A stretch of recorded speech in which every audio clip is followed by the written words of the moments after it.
ఏ కన్ను చూడదనా నీ విచ్చల విడిమిడిసి పాటు, ఏ చెయ్యి ఆపదనా తప్పటడుగే నీ అలవాటు. అదృశ్య దృష్టిగా సకల సృష్టిని ను గమనిస్తున్నది లెక్కగట్టి,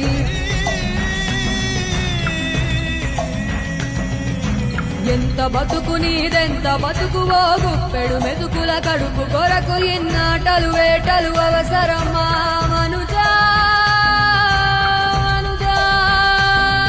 ఏ మారిక నిన్ను కబళిస్తుంది రమాయదారి పంజా.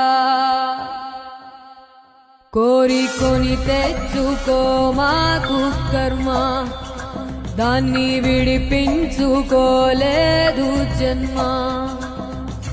సత్కర్మభిశ్చ సత్ఫలితం దుష్కర్మ ఏవ దుష్కరం అత్యుత్కట పుణ్య పాపానాం సత్య